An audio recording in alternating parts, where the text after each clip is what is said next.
Nobel qui va essayer de se rapprocher, de se placer derrière les concurrents qui sont partis vite, à l'image notamment de Gazza Degato, le numéro 5, qui essaie de prendre le commandement avec Jet Steel, le numéro 4, un cheval en pleine forme. Il vient de terminer deuxième récemment du Hugo Aberx Memorial, alors que Citation a été un peu pris de vitesse, c'est logique avec son numéro à l'extérieur. Le tournant arrive très vite et il se retrouve un peu à l'arrière du peloton. Giant Diablo a assuré ses premiers mètres, c'est une jument qui attend généralement dans les parcours. Puis vous voyez que Passionate Kemp, la jument finlandaise, est bien partie, elle est en deuxième position. Que va faire Björn Goop? Il est pour le moment en sixième position, vous le voyez ici avec son casque d'or. Il patiente pour le moment, il est juste derrière le numéro 2, il me prouve As, qui est associé à Dominique Lecneux, un Dominique Lecneux qui n'arrête pas de reprendre son cheval, ce qui fait que Björn Goop va devoir peut-être passer à l'extérieur pour déborder ce numéro 2. On est dans le deuxième tournant avec Jet Steel qui est l'avantage, c'est le numéro 4 associé à Johnny Takter, qui est le frère de Jimmy Takter, lui qui avait enlevé en tant qu'entraîneur et remporté le prix d'Amérique. Regardez l'accélération de Björn Goop, et on s'attendait à ce qu'il accélère avec Connie Nobel, car Dominique Lecneux, qui est pas très content là parce qu'il se fait sortir,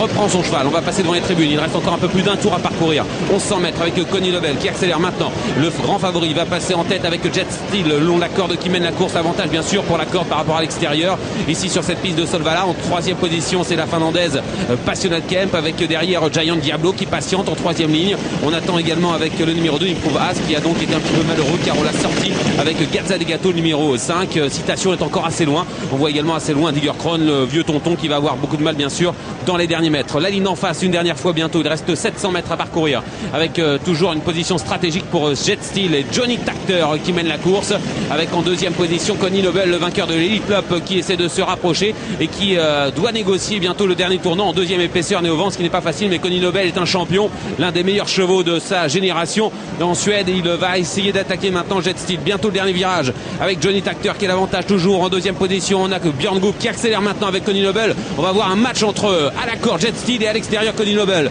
alors que Citation tente de revenir, ça va pas être évident, il reste en suspension. Le numéro 7 avec Eric Adilson, ligne droite finale. Regardez Björn Goop, il se retourne, il a vraiment la mesure, j'ai l'impression, de son adversaire principal Jet Steel à l'entrée de la ligne droite. Encore 250 mètres à parcourir avec Björn Goop qui se détache avec Connie Nobel en deuxième position. On a Jet Steel, alors que Gazza Degato essaie de trouver le passage avec également Citation, plutôt tout à l'extérieur.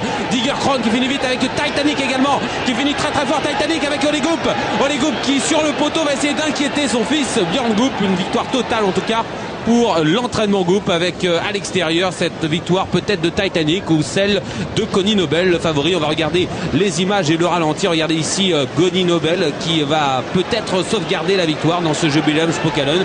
Une arrivée très serrée, ça s'est joué dans un mouchoir de poche avec Connie Nobel à la corde, et puis à l'extérieur Titanic, le fils Björn, et le père à l'extérieur Ole, qui s'impose. C'est difficile à dire sur cette image, peut-être à l'extérieur le numéro 10 pour la troisième place. C'est assez serré et on retrouvera peut-être en troisième position Springray.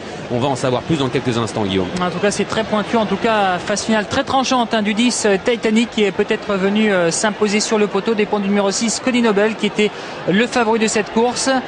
À l'extérieur le 10, course, quel finish avec des chevaux qui finissent tous ensemble. On se croirait ici sur l'hippodrome de Deauville dans le Quintet tout à l'heure. Regardez, on finit en 2-3 longueurs.